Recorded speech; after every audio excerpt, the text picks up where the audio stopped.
ఇక హైదరాబాద్ లోని ఇందిరా పార్క్ వద్ద బీసీజేఏసీ ఆందోళన చేపట్టింది. అన్ని రాజకీయ పార్టీలను కలుపుకొని ధర్మ పోరాట దీక్షకు దిగింది. బీసీలకు విద్య, ఉద్యోగ, రాజకీయ రంగాల్లో 42% రిజర్వేషన్లు పెంచడానికి పార్లమెంట్లో రాజ్యాంగ సవరణ చేసి 9వ షెడ్యూల్లో చేర్చాలని బీసీజేఏసీ నేతలు డిమాండ్ చేశారు. కాంగ్రెస్ సర్కార్ డ్రామాలాపి ఇచ్చిన హామీలు నెరవేర్చాలన్నారు.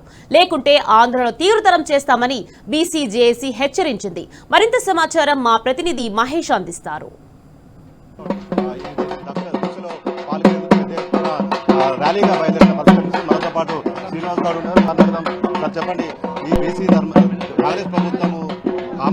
ఎందుకు అమలు చేస్తారు? ఎందుకు ఇంత ఆలస్యం చేస్తున్నారు? ఈ ప్రభుత్వమే మోసం ప్రభుత్వం. అన్ని మోసాలు తప్ప ఏం లేదు. అందరిని మోసం చేయడమే.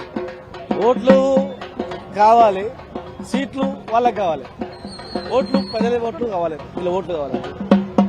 మెజారిటీ పబ్లిక్ అభిప్రాయాలు ఏంది? వాళ్ళకి ఏం చెప్పి ఓట్లు వేయించుకున్నాం, అధికారం ఎట్లా వచ్చినాం, కనీసం ఆర్థిక పరమైనటువంటి కానటువంటి చాలా అంశాలు ఉన్నాయి. వాళ్ళని కనీసం చేయాలంటే ఆలోచన కూడా లేదు. టోటల్ మోసమే. కామరేడ్ డిక్లేషన్ పచ్చి మోసం. ఇలా కామరేడ్ డిక్లేషన్ ద్వారానే ప్రజలందరూ ఓట్లు వేసారు. బీసీలందరూ కూడా 70% కల 60% కల జనాభా మొత్తం ఓట్లు వేసింది ఆ డిక్లేషన్ చూసి. కానీ నట్టేట ముంచేసింది.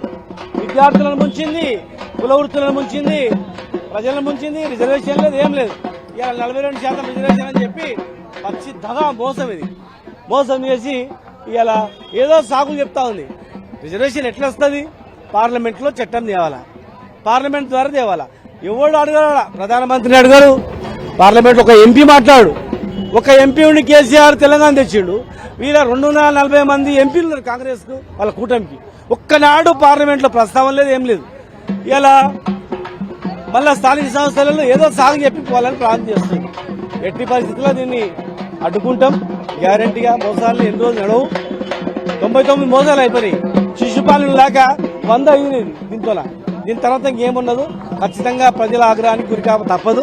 ఈరోజు స్టూడెంట్స్ వీళ్ళని మోసం చేసింది. ఫీజు రియంబర్స్మెంట్ ఏం లేదు. మా రామకృష్ణ గారు, మా కిరణ్ గారు, మా దత్తు గారు, చాలా మంది విద్యార్థులు, మా భాస్కర్ గారు పోరాటం చేస్తా ఉన్నారు. కానీ ఏం పోరాటం చేసినా దున్నపోతు మీద వీళ్ళు అన్నట్లే ఉంది.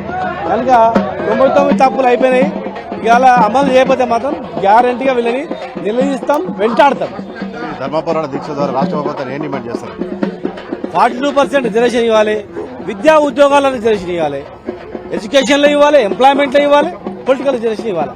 ఇంకా చాలా ఉన్నాయి. అవన్నీ చేస్తారా చేయరా చూస్తాం. ఈ 3 అయితే చాలా ప్రధానమైన అంశాలు. మీరు విద్యార్థుల గురించి కూడా రామకృష్ణ కూడా చెప్తారు. మా రామకృష్ణ కొత్తగా చూసినట్టయితే విద్యా ఉద్యోగాలలో